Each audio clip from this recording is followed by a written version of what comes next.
My guest today is Mary Childs. Mary is the author of the new book, The Bond King: How One Man Made a Market, Built an Empire, and Lost It All. It's the story of legendary bond investor Bill Gross. Mary is also a co-host and correspondent for NPR's Planet Money podcast. In this episode, we discuss how Ed Thorpe influenced Bill Gross in the early days, how Bill pioneered a market for trading bonds, how Bill stood up Pimco and the famous Total Return Fund, how they successfully navigated the global financial crisis and established an abnormal relationship with the government along the way, the trade that began the decline of Bill's time at Pimco, Bill's own autobiography recently released, and a whole lot more. Mary is a phenomenal journalist and has written a fantastic book. If you're curious about the bond market in general, this is a great place to start. So without further ado, here's my conversation with Mary Childs. Welcome to the show, Mary. Thank you for having me. Well, I know that we're going to spend most of this conversation talking about your new book, which is so fantastic. It's right here. It's called The Bond King: The Story of Bill Gross, How One Man Built an Empire and Lost It All. And it lives up to that title in the book. Thank you. That's good. That's good to hear. I know that a big passion of yours for writing this book appears to be to educate the wider public about bonds, generally speaking, right? So What about bonds are you attracted to or you find most interesting? I think that I felt a little cheated when I got into the world of reporting on financial markets, or when I started to understand what was going on, because we talk so much about stocks in the broader world. And I thought that that was where things mattered. And so then when I found out about the bond market, I was like, wait, y'all have been distracting me with this like funny, shiny world when there's this other largely, I would argue, more influential world sitting above it, where if we're actually bond investors, we can talk to a company and be like, actually, I don't like how you're doing X, Y, Z. You know, there's just so much more ability to kind of have your hands on the levers. And I know Bill Ackman might disagree with me on that, but difference of opinion. And I think that like that disparity between the kind of public awareness and the actual influence of the bond market, for a journalist, that's exactly where I should sit, right? I need to kind of be the person translating and saying, hey, look over here. Like there's this thing that people kind of have an interest in you not paying attention to, in you not understanding. And as a financial journalist, my role is to enlighten, elucidate, bring that world to life and make people aware, but also interested and realize that they're fun and exciting and not boring and complicated, although they are also complicated. They can get complicated. But to your point about focusing on the stock market, it's kind of interesting, right? Because, you know, the bond market is something like $120 trillion right now. I mean, it's so much bigger than the stock market. It's funny that it doesn't get the same amount of attention you would think it would. And it might sometime soon. Let's preface that. Now, as we speak. I didn't mean to write such a timely book. Exactly. It is a very timely book. But to your point about them being complicated, I love this analogy by Howard Rakoff in the book, who's talking about how bonds are like LA traffic, which I could relate to because I'm in LA, but talk to us about what he meant by that. So basically, Howard Rakoff was one of the kind of evangelists of active bond trading back in the day when that really wasn't a thing. And he likened it to sitting in traffic in LA. You know, that's the buy and hold. That's the way that people had been trading bonds, was just sitting in that one lane of traffic, traveling forward, clipping your coupon, minding your own business and going home. But what he thought was, you know, this revolutionary thought that he had was, why don't I change lanes and trade this bond for that? Buy a new bond that suits my needs better, or that I think will go up in price for whatever reason and better my situation. You know, I'm no longer just in this lane taking what I've been given. I'm now changing lanes. I'm passing the person on the left, on the right. I'm doing all these different things that allow me to get home faster. So, you know, the get home faster to him was price appreciation, which was heretofore not really a thing in the bond market. So I like this one because you understand everyone thinks they're a good driver, especially in LA traffic, where you're like, I'm going to just outsmart this next person. It doesn't always work, which is also true in bond trading. But, you know, you think you have an edge. You think you're going to be able to kind of maneuver your way home a little bit faster than just sitting in that one lane. And the book really covers in depth how these guys pioneered the bond market. And we're going to talk a little bit about that. But Bill Gross is sort of at the helm of this story. And I want to talk about the first experience you had meeting Bill. And did your interest in bonds begin there or sometime before that?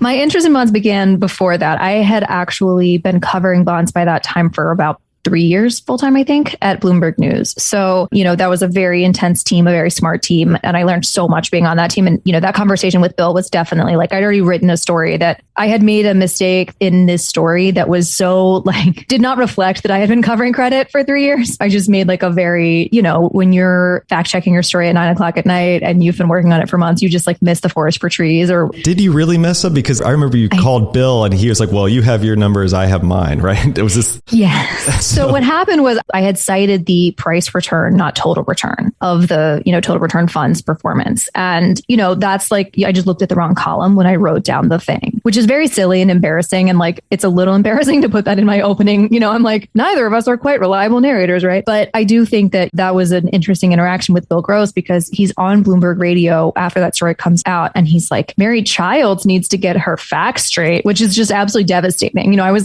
just freaking out and then tried to replicate the numbers that he said. He said that total return was beating the benchmark by 75 basis points. And I'd worked at Bloomberg for 3 years. I knew how to, 4 years at that time. I knew how to check these things. I was typing it in over and over and over and I couldn't get 75 basis points. And I was like, I'm losing my mind here. So finally he calls me and I'm just like, sorry about the mistake. I apologize, but can you help me get this number? And he's like, you have your numbers. I have mine. I'm just like, did you just say that? Did you tell me that? I'm a reporter. Should I write that down? And I guess I did write it down. It took me a long time. Very revealing as we'll kind of get into this story a little bit more. But yeah, these guys at the top is so fascinating. Yeah. Let's talk about Bill's early days. He was really influenced by Ed Thorpe, and Ed's actually been a guest on our show. He's a legend. And Bill essentially uses the Ed Thorpe method of counting cards to pay his way through college, right? He kind of teaches himself in a way, starts gambling, I think gets up to 10 grand to pay through school, and they become actually friendly in life, which is great to read as well. But that said, in your opinion, how did his early days of gambling contribute to his strategies in the bond market, given that you focused on it in the book? Yeah, I think it's really relevant, right? He learned in Vegas not to bet all of his chips on one thing, not to kind of wantonly and recklessly bet. He learned to use Ed Thorpe strategies to very carefully and cautiously figure out where he was in the deck. When the dealer is shuffling out the cards, if you count cards, you can figure out with some degree of accuracy what's going to happen next. So, not total accuracy. Of course, no one is psychic here, but I think that just knowing that there was a way to beat the system gave him confidence in his own ability to find a way to beat the system, to find market inefficiencies and exploit them before other people found them. And then it also helped him learn basically risk management, where he was using the Kelly criterion in this strategy, in the card counting strategy, to not bet too much, to say, okay, I think I have this amount of edge, therefore I will bet this amount. If I have a little tiny bit of edge, maybe I won't bet that much. And that I think served him pretty well throughout his career, where he had a sense. It's also, I'm not sure if other, card counters would agree with this, but I did card counting. I learned how to card count for this book. And I was in Vegas with a hedge fund manager teaching me, which was so fun. But it helped me realize that it's such a more visceral and almost emotional, it's like a living thing, feeling that risk and the way the table changes and heats up and cools down. And I think that is really applicable in markets, and bringing that sensibility and that ability to feel the ebbs and flows of risk and of your edge was super informative for him. Yeah, that's what I loved about how you described it in the book, this intuition he seems to have gotten from it, and knowing when to go in strong or cool off. I think there's a pattern recognition of sorts there that you kind of pick up at the tables, it would seem, from his experience as well. Yeah. And it's mathematical, but it's emotional, right? It's intuition. Like you're saying, you can do the math or you can learn to feel it, or both. And I think in Bill's case, it was both, where he both got the pattern recognition from the mathematical perspective, but then having that mathematical underpinning helps you learn the intuition, helps you feel it. It's kind of like when you're a Jedi, right? And you kind of get it. It's just like that. Exactly right. So let's talk about Bill's early days in founding Pimco. He gets his first job out of college at Pacific Mutual. And one day he's sitting around clipping coupons, in the old days, trying to get those yields mailed back to him. And, they come up with this idea of that bonds should be traded in a liquid market. So walk us through how Bill stood up Pimco, which later became, the leading powerhouse in the industry. Absolutely. So basically what went down is Bill Gross is at Pacific Mutual doing this kind of boring job, as you say, clipping coupons and also kind of analyzing credits, corporations as they came in saying, I want to borrow money, and, they would evaluate. And Bill Gross was the person who did that evaluation. And at the time, inflation was really high. So I think the argument was, hey, why are you letting these bonds in the basement just erode in value? They're just sitting there like decaying because of inflation. When I could be trading them, like, why don't we try this radical new idea? It's a little bananas. It's a little out there for, an insurance company that likes to just kind of clip coupons and do what it has been doing for so long. Insurance companies are not necessarily known for embracing risk and innovative strategies. No offense to them. But, he made this pitch to his boss, and his boss was like, okay, here's $5 million. Have fun. And so for 5 years, it kind of didn't make sense. And the higher ups at Pacific Mutual were like, what are you doing? Like, can you please make this business work yet? We're going to shut you down. And eventually they managed to establish this track record. I think the recession in the early 80s, they were right on that. And from there, that kicked off an enormous rally in bonds for decades. And Bill Gross and his team were kind of at the forefront of that. Yeah, I was curious why it took so long, 5 years. Was it the 5 million, the small dollar amount, or was it just kind of going up, drumming up interest in this brand new thing and trying to educate people on how to even participate in it? That was a lot of it. I mean, that was a lot of it. And I think too, Jim Muzzy started out a portfolio manager. He didn't love it. So some of it was just like everybody getting situated and getting their roles right. And I think also like the market was not as directional, and I think they were just getting their footing. The market was so nascent, and it took until I think really the mid 80s before they had their firm footing in the contracts that they really excelled, like mortgages and futures and derivatives, like that world of basically extreme complexity. We're kind of out on the spectrum of complexity there. And that's, I think, where they were able to do the best work, especially in those early days, and also catching that wind of the market being in their favor. All right, so they come up with this thing called the Total Return Fund, as you mentioned earlier. What made this thing so special? You talk in the book about how they were unable to take the secret sauce of derivatives over to their ETF later on in the book. But what types of strategies with these derivatives made the fund so successful? So a lot of Bill's strategies over the years have centered around this idea that he was a psych major at Duke. So I think a lot of these are psychological, where he identifies that other people are, for example, less comfortable with risk, and he's just more comfortable. So one of the things that he would do would be, sell strangles, kind of identify a range in which he thinks that a market will trade and sell options around that, just kind of ring fencing that range and saying, I don't think it's going to trade outside of this. Other people are more than happy to buy that insurance from him and say, great, I'm offsetting my risk here. I feel better about this. And he collects that premium, and he can just do that over and over and over. And what the effect of that is, he's collecting all this money. And, he was pretty good at delineating these ranges and predicting these ranges. So on net, this was a beneficial and profitable strategy for him. The trade works and is so robust and kind of persistent because people want to offset their risk. That's a reasonable thing that I probably would be doing. I'm like, I want to hedge this. I don't want to be stressed about it. And Bill Gross was like, I'm happy to be stressed. Bring it on. Let me take your money for that. And options were really the way that he was able to express that. There's a very complicated trade from 1983, the Ginnie Mae CDR trade, which is a futures contract which no longer exists because it basically got broken by Pimco's trading. It's a fun story. It's a lark. So just to cover that strategy a little bit more in depth, the strangle, right? You're basically you're selling a call or a put either above or below the price range that you think it's going to trade in. And you basically profit off of that premium that you got from selling it, and you're just letting it die out probably, right? The duration of the contract just flows out. As long as it stayed in that range, you make some money. Yes, exactly. You just cross your fingers for the duration of the contract. It's really impressive, and it's hard to do, especially in early days of a bond market. It's fascinating. But to your point there about the complex trade and how complex it got, I'd like to talk about this because this seems like their first big home run. And the way you lay it out in the book, it feels like a movie in which at one point it's like a bank robbery, because they end up showing up at these banks, like walking out with suitcases full of contracts because they've cornered the market. So walk us through this story. It's amazing.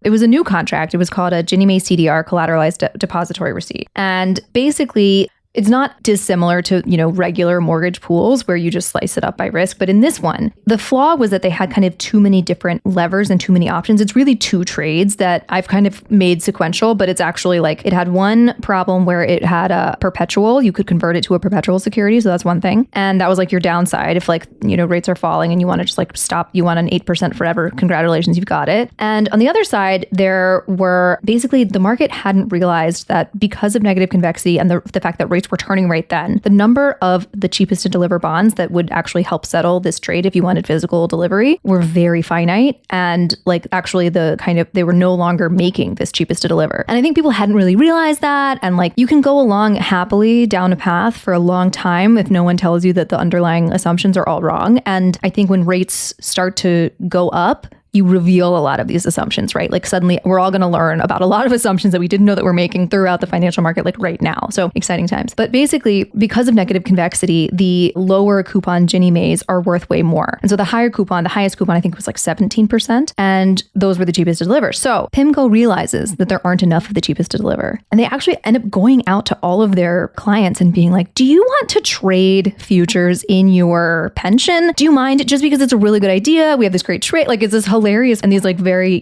conservative pensions are like, well, all right, let's go for it. Why not? Let's try it. And like, it was a good trade. So it worked out, but it's definitely opened the door for this kind of liberal embrace of derivatives and options that started here. So they decide to basically amass an enormous position in these contracts and then force physical settlement. And so then they go around to each of their counterparties and say, hi, excuse me, sorry. So we've got this contract and we'd like to settle physically. We'd like physical delivery. And the counterparty would be like, oh, I only have a couple of these cheapest to delivers. Oh no, I actually hadn't accounted for this because they'd amassed such a big position. It basically outsized the existing inventory of the existing everything of these Ginnie Maes. So yeah, they went around with duffel bags and picked up all these Ginnie Maes that were, lower and lower coupons as these counterparties realized that they couldn't settle with the cheapest to deliver. They'd run out. So Pimco just collected and collected on that and then on the perpetual. And Bill Gross, I will say only Bill remembers this, but he also said it in his own memoir, so he very much remembers this moment. He says that he met up with Salomon Brothers at an LA airport guest room to negotiate an exit without having to face regulators about a squeeze. So the eventual exit was that regulators were kind of like,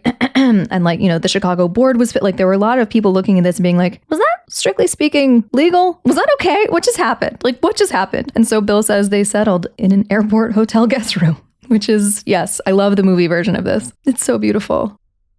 It's perfect for that. Another masterful stroke by Gross was profiting handsomely off of the global financial crisis when the housing market crashed. Surprisingly, he wasn't featured in the movie The Big Short. I guess it's because he didn't technically short subprimes. And I think Gross has a bit of a chip on his shoulder for not being featured in that, it would seem. But that's besides the point. The thing about that is he did pitch himself to Michael Lewis. I think Michael Lewis did. They are a little bit in the movie, I'm told. I haven't rewatched that movie for like 10 years, so I don't remember. But I do think that he has pitched their story to Michael Lewis at least once, maybe twice. That makes sense. I mean, because of that movie, it's easy for most to understand how Pimco could see things coming and position itself to make a profit. But what's not often told or examined is just how much they were able to front run the Fed ultimately and partner with the government.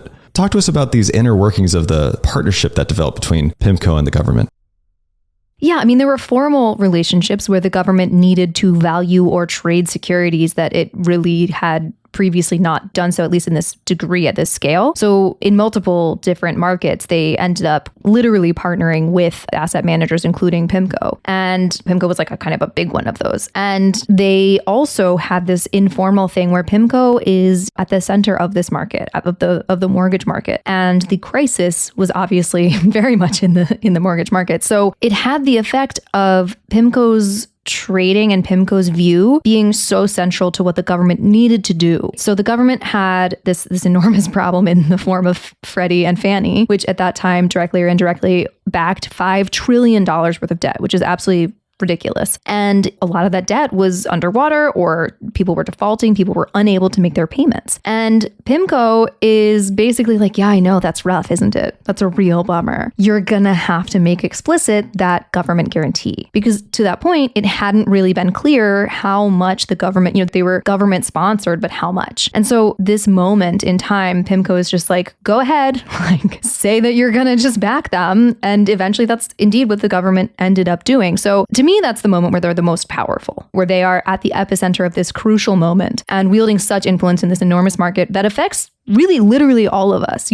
We all live in a house. We all either rent or own, or, we want to do one of those things. It affects everyone. The price of housing affects everyone. And not only that, as taxpayers, there's this moment where the US government sort of ends up maybe by accident, ranking Pimco total return clients over taxpayers. Like they get more or less the kind of bailout or the aid, and then taxpayers are more or less kind of paying into that, which is bananas. And again, I'm not sure if that was super structurally intentional, but it is the kind of outcome. The other major trade that I think you mentioned, this partnering with the government, is the umbrella trade, where Pimco decided in the aftermath of the crisis, and I think they saw this more clearly than a lot of people, than probably most people, that whatever the government thought would be too big to fail, thought would be systemically significant, important, that would get bailed out, that they would find some way to fix the problem. And so Pimco just was like, all right, let's pick out who that is and just buy those securities. And then if the government wants to bail those out or buy those securities from us, we're so happy to do that. And there are multiple examples of this. There were bank preferreds. There was this kind of infamous example with GMAC, the General Motors, like it ended up converting into a bank holding company. So I think the idea there is there are multiple ways in which Pimco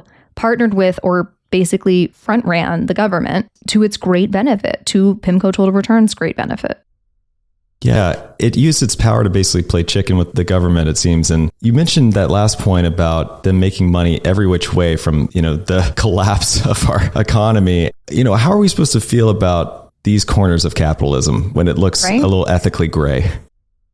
Yeah, it's like we really have built so many structures just accidentally. And I think, I say in the intro that what we delineate as relevant to financial analysis and relevant to corporate earnings, it's a little nonsensical. We just picked kind of randomly. And the people who picked a lot of these things are like, no, yeah, that was random. We did not actually, this should not be any, the guy who created GDP is like, don't use this measure. The people who helped delineate corporate earnings are like, this is a little imperfect. Hope you all iterate. We just don't. We just there's community adjusted EBITDA, and that's the last innovation I'm aware of. But I think that there's this accidental agreement that we've made. I am saying accidental out of hope that this is okay, that we want what we call free markets. I don't know. I've recently come to the opinion that there's literally no such thing as free markets, and we should all stop saying that because it doesn't make any sense. And if there is literally a free market somewhere in the world, let me know. I'd be happy to see it. I'm so interested. But there's always government interference in some way, shape, or form. There's never, I am unaware of any society. I don't know. I mean, can you think of one? I mean,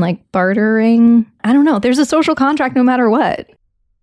Yeah, it's interesting. I always go back and forth on this point because it's like the grass is always greener a little bit sometimes, where everyone today is like, we need free and open markets. And we're like, well, we used to have that. And things weren't so good. I mean, we saw these major volatility and lots of bank runs, all kinds of stuff that just would not be really good for most people financially, which is why, so it's like the road to ruin is paved with good intentions, right? So here we are. Or just not looking closely at these agreements. And that's the thing that I think there was so much going on in the crisis that we did a bunch of slapdash things. And I feel like we were like, we'll come back to this. We'll look at this again later. And we just, time marches on. We got new crises. We didn't have a chance to look back. And I think that that's dangerous. All of these things have persisted. And in large part, that's why you see a lot of this social unrest. Like you're saying, these free and open markets hurt people. There's real pain from the crisis where people, their savings were totally wiped out. And you see this cropping up with Occupy. You see this cropping up with the populist movements around the world too. So I think there is this I kind of wish we were better than we are, that we had some better balance or we'd achieved some sort of aha moment and figured out something that was more effective than just simply replicating all our societal problems and amplifying them. To me, this has all just served, the financial system that we have today really just serves to amplify. And is that what we wanted? Maybe it is. It's almost like we need a decentralized monetary network. I walked right into that, didn't I? Right into it. We won't go there. But I am curious about, this point you made earlier about this big bull market that happened post the 80s when the interest rates really were, the 18 point. Yeah. I mean, at the highest peak was 18.63. And so we just covered a couple of Bill Gross's masterful strokes of genius. But I'm kind of curious, right? Because a lot of this seems like timing. I know what's coming. I mean, the interest rates proceeded to fall for 40 years straight. Yeah. So not to discredit his success, obviously, but how much of this tailwind factored in your opinion?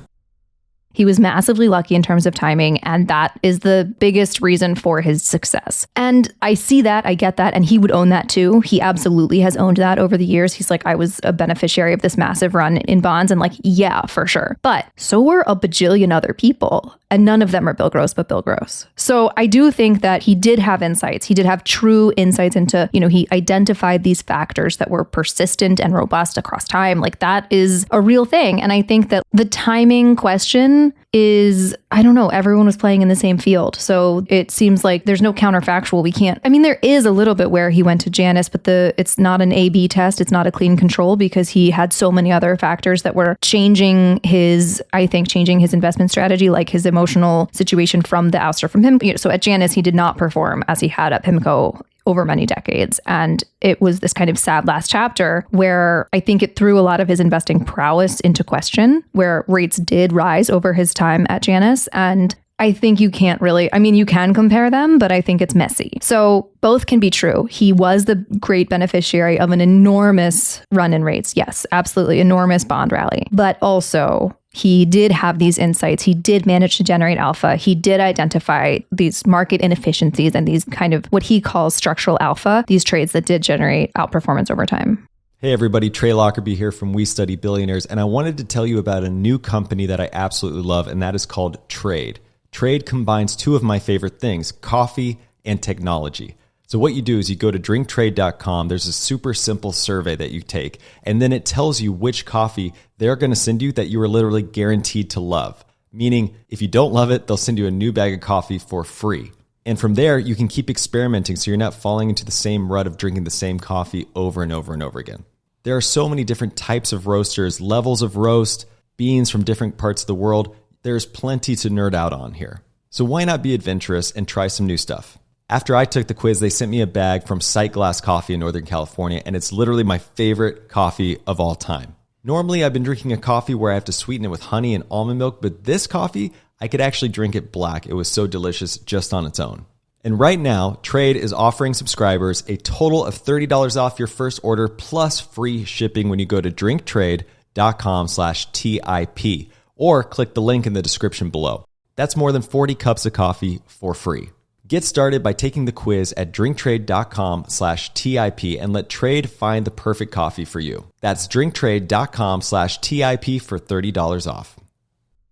Well put. Let's talk a little bit more about Bill the man, right? So Bill, he becomes very wealthy early on, especially once the total return fund becomes wildly successful, but makes it a point to be the face in the media. And, he had this quote, to win forever. I love that one. What is the driving force behind Bill's desire, both for success, but also the fame?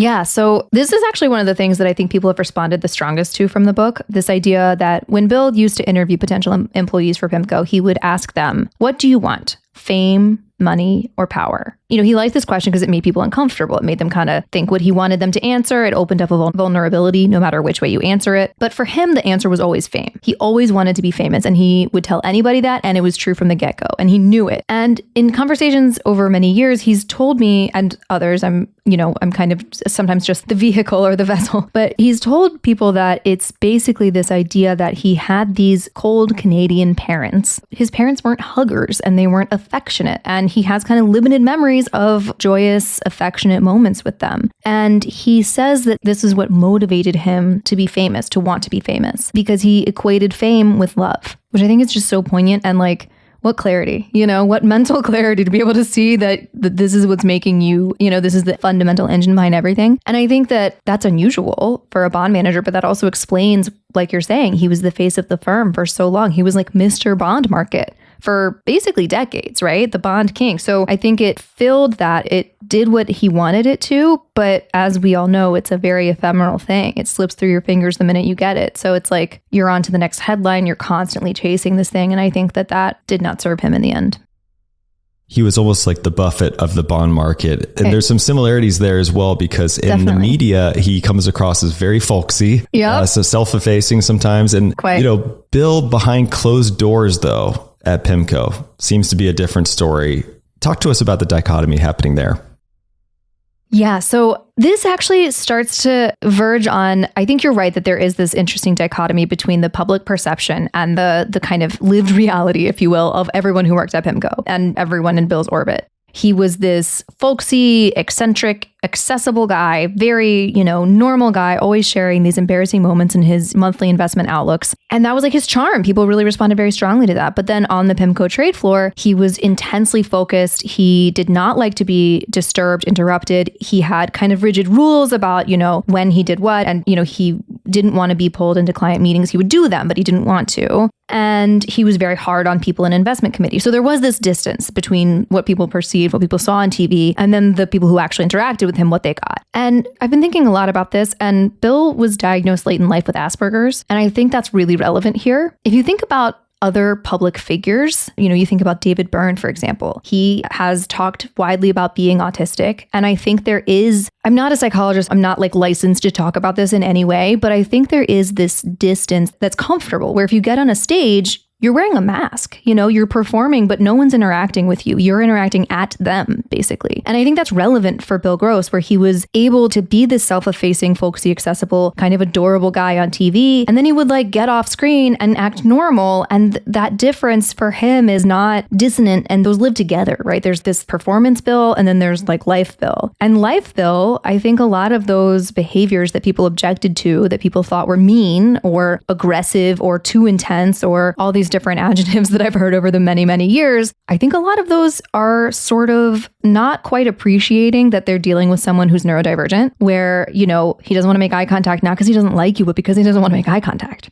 And he's allowed to do that. But there's also this interesting thing where because he was so powerful and so important, especially within Pimco, right? Everything lived or died by what Bill thought of it. And that includes the employees. They're just searching for Bill's approval. They're trying to make a connection with him, and he does not want to do that. So it's super relevant to the way that he was perceived and the way that he showed up in the world. And I think it was underappreciated for a really long time. So that's what I've been thinking about. Exactly that dissonance. I think that ended up being a big problem for him when the stories came out about his behavior behind those closed doors. I think people were like, oh my God, that cute, eccentric guy that I've been reading about for decades, he's actually kind of harsh and intense. But I think I have this theory that it is related to his neurodivergence, to his diagnosis, that he had this kind of stage persona, if you will.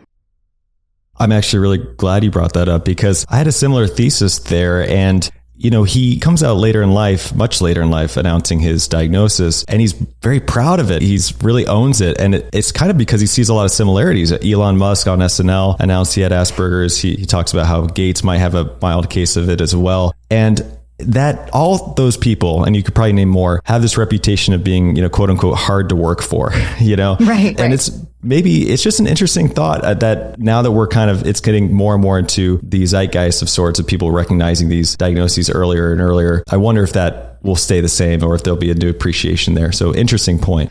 Let's talk about some other characters that come up in the book. So Neil Kashkari, who at one point was the CEO of the Fed of Minneapolis, joins Pimco. And he at one point was in charge of the TARP program, right after the global financial crisis. You write about him as being this character who is obviously extremely bright, but he sort of stumbles his way into these very important roles. And not to discredit him, but it's just interesting. Talk to us a little bit about his storyline and how he plays into the story with Bill. Yeah, it is really interesting. So he had been just a regular investment banker at Goldman Sachs. And when Hank Paulson was going to Treasury, he just emailed him and was like, hey, can I come with you? And Hank was like, yes. And all of that is so improbable. But he went and he had this kind of, it's called break the glass plan, emergency plan for bank recapitalization. And then that emergency, kind of joke draft. I'm not saying, I guess joke is a little harsh, but they wrote it being blah, blah, yada, yada. I mean, maybe, who knows? And then it was the real plan. And they were like, oh, okay. And he's talked openly about, that $700 billion number that we asked Congress for, that was pulled out of thin air. We were just what's the biggest number we can get away with? What do you think people it's not 800? That'll freak people right out. 700, seven's pretty good. So anyway, yes. So he goes from basically this, prestigious and really critical role in crisis management and fixing the crisis in the government to working at Pimco. And obviously people had a lot of opinions at the time about the revolving door. He had it was a prestigious and important job, but it was also kind of doomed because he was in charge of new strategic initiatives, included but not limited to equities. And equities at Pimco have always been cursed for some reason. They just, it's a bond shop. The DNA is bond. It's just the stance is bond. Everything about it is bond. And I think this was kind of crystallized for me when a source from the equity side told me that folks on the bond side would be like, you need to negotiate down this bid ask. And they're like, that's a commission. That's not how this works. It's just a different language. And I think that they kind of never bothered to appreciate that in some ways. Not that Neil, I'm sure many people bothered a great deal, but somehow it just never really got in there. So Neil had this relatively doomed assignment of, just do new things at Pimco, especially and including stocks, which became a very important push and a very important reason. It became this a schism. It became this crack in the relationship between Bill and some of the others at Pimco for a lot of reasons. But Neil, I think another way in which Neil kind of didn't fit in is this one anecdote really stuck with me. A source told me that he was approaching the Pimco office one day, coming back from lunch or whatever. And Neil's a little bit behind him. So he holds the door for Neil, which is normal. At Pimco, there's this kind of hierarchical feeling and, you hold the door and the person doesn't acknowledge you. They just walk right in. They don't make eye contact and then your elevator together. It's really awkward. You don't talk. It's just, okay, but that's life. But Neil looks him in the eye and says, thanks. And the guy's like, this guy's never going to make it here. So yes, Neil Kashkari has done a phenomenal job getting these amazing jobs. And I don't know, I think he's very charismatic and I think he's brilliant. And that's probably a lot of it. But it is also the one at Pimco was not set up for success. A few people in the book are described similarly. Separately, I was really excited to see a nod to our good friend Cullen Roche, who's a recurring guest on this show. And I don't know how well known this story is between Cullen and Bill. Cullen's touched on it here and there, but talk to us about the debate that happened between Cullen and Bill and what impact that ultimately had. Yeah. Okay. So Cullen had this blog post in 2011 where Bill Gross had just made this enormous call, this very, very big call in his portfolio and then publicly saying, I hold no treasuries. I have sold 100% of total returns treasuries. I think the treasury market is doomed. The supportive measures from the Fed are being wound down, and that's going to leave a Fed-shaped hole in the market. And Cullen wrote, he's been talking about some form of a bear market in bonds for over 10 years now. And that in between those calls, he has consistently maintained a very healthy holding in fixed income and U.S. Treasury correlated assets. So Cullen was super right because Bill's 1997 book, Everything You Know About Investing Is Wrong, also was oh, this is kind of the end of the bond market. I mean, Bill's been calling the end of the bond market since the beginning of the bond market. So there is some hilarious irony there, speaking, someone who's benefited so much from that lack of ending. But this was kind of a turning point, I think. This is a weird call. This was kind of an enormous and very risky call. You're benchmarked against the things that hold a lot of treasuries. So this is a very bold call, but also it was wrong. It was just extremely off. The market, treasuries rallied. And I think that this is one of the moments where Bill Gross's armor gets dented. At Pimco, in financial services writ large, but especially at Pimco, you're only as good as your last trade and how your performance is doing. And in this case, Bill was spectacularly wrong, apologized for it publicly to his credit, but also I think that's got a bit of a mixed messaging internally and, within financial services where you're kind of trained to hunt the weak. And he's just I was wrong. But in a lot of the tellings that I came across, and I think it's true, this was kind of the beginning of the end. So Cullen, I guess, called it. Yeah, it seems to be his first big blemish on his track record and made his reputation a little unsteady. And you're right, it did seem like the beginning of the end. And another point in time that felt like the beginning of the end was right around when Mohamed El-Arian joined Pimco, another character who was not really set up for success, it would seem. But he leaves, and when he leaves, it creates these major headlines, and I believe that's what roped you into all this to begin with. Yes, that's correct. I love that his lawyers, by the way, made sure to denote that he just left for personal reasons, and I'm sure there's never disparaged Bill Gross publicly on social media or otherwise. Yeah, I'm sure there's some agreement there. But anyway, it seems like this open secret that he and Bill's relationship soured, but to what extent, in your opinion, from what you gathered in the research you did? It's a number of things. I think at the beginning of Mohamed's second term at Pimco, because he was previously an emerging market, he was on the EM desk and did great, went to Harvard, came back to Pimco as co-CEO and co-CIO in 2007. And that co-CEO and co-CIO is bananas at Pimco. They had long touted this three-legged stool, this kind of clear division of labor as a big selling point, that they had this structure that worked really well where, the business guy is the business guy and Bill Gross is the investment guy, and those things, ne'er the twain shall meet. But Muhammad was both of those. And I talk about in the book how he kind of made a request for that at the very last minute before he started at Pimco. And Bill Thompson, the outgoing CEO, who was not yet outgoing at the time, and Bill Gross were like, okay, like uncomfortable. But Bill Gross was excited and Bill Thompson was like, okay, like let's see how this goes. And this is a little bit, I'm speculating a little bit here, but this was a deviation from what they had done in the past. And this was like not really what they'd meant to do. And I think that was kind of the beginning of the end of that relationship. Like, I don't know if they ever could have overcome that kind of structural problem because of the way it came about, but also because of the deviation from how Pimco had operated. And then there's also just the fact of their like persona. Like, I feel like both of them are just complete opposites. Bill Gross is in the weeds and he like wants to really understand the complexity and like really get in the details, and he's really intense and he does not really care for niceties and he's just going to do what he needs to do. And Muhammad is like super polished and like academic seeming and polite and very, I don't know, has all these like great big macroeconomic thoughts. And I mean, fundamentally, you have an economist and an investor, and they butted heads a lot. And there were also a lot of kind of managerial issues where Bill was not overly consistent, in part because I think he cared not at all for kind of the managerial stuff and the like minutia of business decisions. His stance was his stance, and he just kind of was like, all right, whatever y'all are doing, it's probably fine, but it's annoying to me when you hire people, etc. And Muhammad would just have to kind of work around that all the time and do this like really annoying dance of trying to front run Bill's feelings and like accommodate for them, and then like try to fix it when he made a mess, and then try to just like constantly managing the world around Bill Gross. And I think either he didn't appreciate that was part of the job, or he didn't like that was part of the job. I'm not sure exactly what went down because he somewhat famously declined to talk to me for this book, but it was sort of oil and water in my opinion, where they just were never going to necessarily see eye to eye. And that really came to a head in 2013 and 14.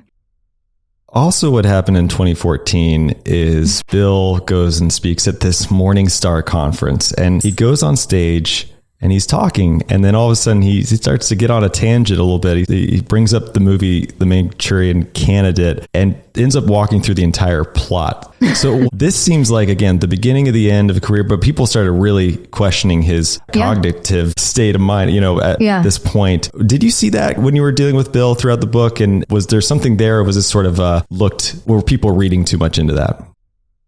It's a good question. And the way I have read it is it was kind of a cry for help, I think, or like a flare. He was sending up a flare of like, all's not well. While he was trying to say all is well, there's never been a happier kingdom. It's obvious that he's like flailing around trying to regain control, to tighten his grip in some way on the reins of this, enormous company that is no longer truly his at this point. So I think that's what you're seeing, is that like he's just kind of flailing around trying to reassert and trying to get his footing, and in a very ineffective way. I will note that like what followed that sort of meandering explanation of the Manchurian Candidate plot, and also random references to Justin Bieber and Kim Kardashian, like it was a good speech. If you go watch it, it's actually like quite enlightening and like very helpful. But no one listened to any of that because, like you're saying, everyone was turning to each other being like, wait, is my money safe at Pimco? Like this guy's not okay. So I certainly can't speak to the degree to which he is not okay, or, I can't diagnose anything. But I do think that within Pimco, that was certainly a subject of much speculation. Is he losing it? Yeah, I think that it was also such an emotional time that, you just have so much going on for him that he's responding to super emotionally. And I think that also complicates, like it's when you're going through a horrible breakup, or, and you're really like going through it, you're not okay. Like it would be hard for anyone to take a diagnosis at that point. Yeah, I was just kind of curious, going back to his demeanor in the media being very folksy and what we were talking about at work. You spent a lot of time with Bill, so I don't know if we've really quite covered that, but you spent years interacting with Bill. I'm kind of curious, did you see different sides of him over time, was he, and what did that kind of look like to you? The thing about him, and I think some of my sources, but not all, would agree with this. He always makes some sense. Like he has rules. There are very real, almost tangible rules for him and for the way his world operates. And he is completely 100% fine if you write an article. Like he's so open about his failings, his mistakes. He apologized for a bad treat. Like who does that? But if you break his rules, if you go outside the bounds of what he has delineated as fair, he gets mad. So I think it's different from how a lot of other billionaires that I've covered act. Like if I choose an adjective wrong in some story about another billionaire, oh my God, like I've gotten calls where they're like, I'm just disappointed. And there's just all this kind of intense and like unearned desire to weigh in on what I do. And to his great credit, I think Bill understands media and leaves that distance. So yes, he's definitely been mad at me. He's definitely disliked some of my stories. He's definitely like, I've experienced the negative side as well. But I think that I have come to understand, and I should also note, like, his rules are not irrational or they're not unreasonable in my experience. And I'm sure other people's mileage may vary, like maybe his next door neighbor in Laguna, but I think he just wants to be treated fairly. And if he thinks that you're treating him fairly, he's like, okay, that's it. That's fine. All's fair. I don't know. I really respect that because I've experienced a lot of other approaches and I enjoy them far less. So it's been, yes, he is multifaceted and yes, he certainly has this intensity and this ferocity in a way. But I think a lot of people have that ferocity. And I think that he is pretty judicious about how he doles it out and why. He appears to be very amenable to your work as you were writing this book, and he was contributing to your questions that you were asking. But then he kind of diverges again, and he goes off and writes his own autobiography that just so happens to be released right about the time yours is. So I'm kind of curious what your first reaction was learning about his new book.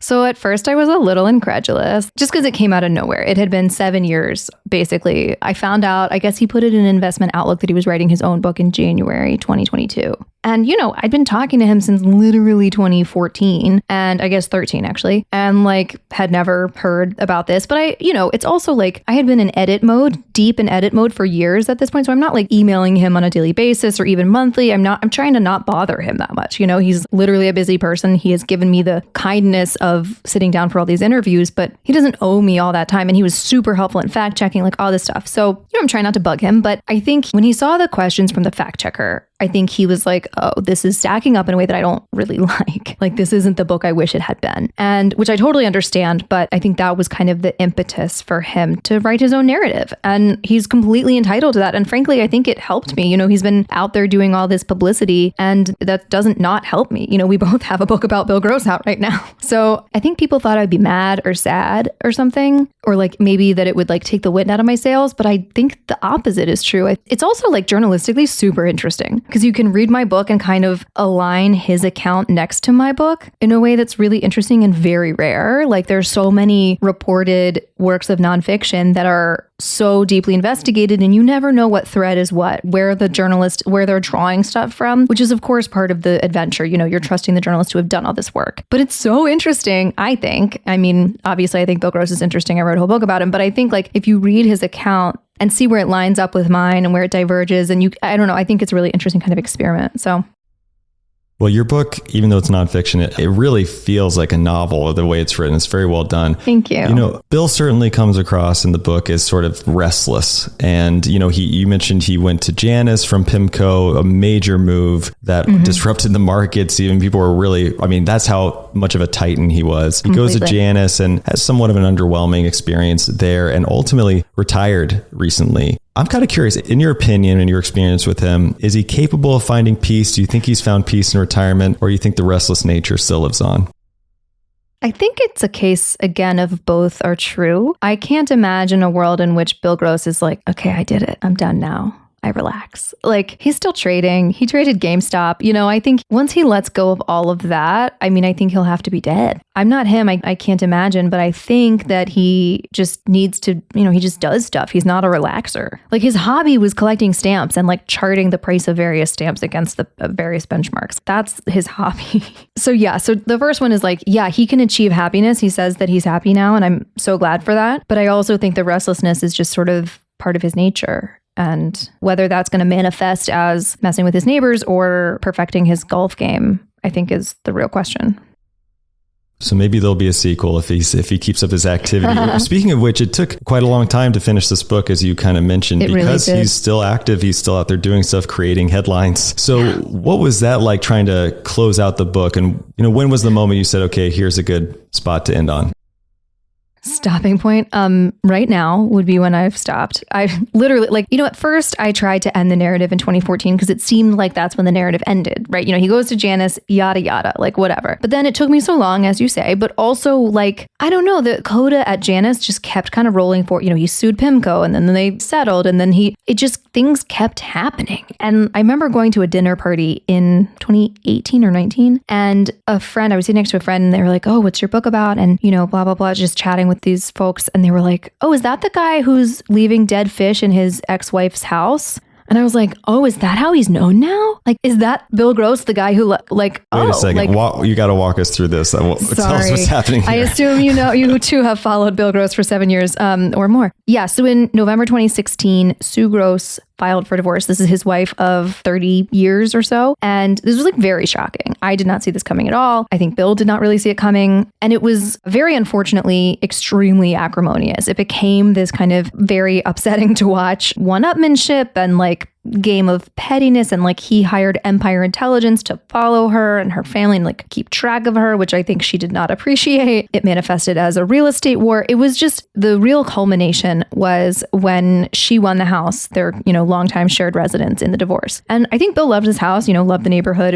He'd lived there for a long time. He likes his routines. And when he's leaving the house, he got these bottles of vomit spray, sprays that will smell like these things, and literal dead fish. And he sprays the sprays all around and he leaves the fish in the air vents and leaves balls of human hair in drawer. It just all this stuff that you're oh, this is intense. And the New York Post absolutely wailed on this story. And so this ends up being this enormous part of his, I don't know, persona, public brand, legacy. And so I was sitting at this dinner party, 2017 or 18, and my friend's friend is like, oh, is that the guy with the dead fish in his ex-wife's house? And I'm like, I gotta keep editing the book. I can't ignore this at this point. I try to avoid people's personal lives for obvious reasons. It's just that's not what the book was supposed to be about. It is not actually a full biography. So I was gonna avoid it, but then I just couldn't. It ended up being too large. Well, understandably so, and I imagine that doesn't show up in his autobiography. So it's interesting to have the side by side, as you put it, just the accounts, and the readers can make up their own minds, right? Yeah. So, Mary, congratulations on this book. It's such a triumph. I really enjoyed it, and I've really enjoyed talking with you today. Before I let you go, where can the audience learn more about you and your podcast and your book and any other resources you want to share? Yeah, I'm on Planet Money, which is a twice weekly economics podcast from NPR. And I'm on Twitter at MDC. And I have a very periodic Substack that's offtherun.substack.com. Yeah, I think I'm on LinkedIn. Fantastic. Well, thank you so much again, Mary. I've really enjoyed it. And thank you. Congrats. This has been really fun. Thank you.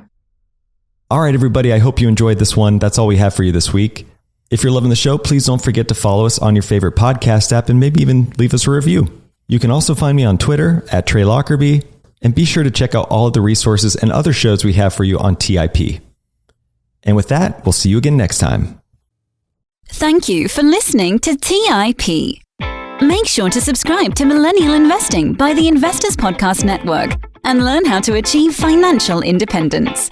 To access our show notes, transcripts, or courses, go to theinvestorspodcast.com. This show is for entertainment purposes only. Before making any decision, consult a professional. This show is copyrighted by the Investors Podcast Network. Written permission must be granted before syndication or rebroadcasting.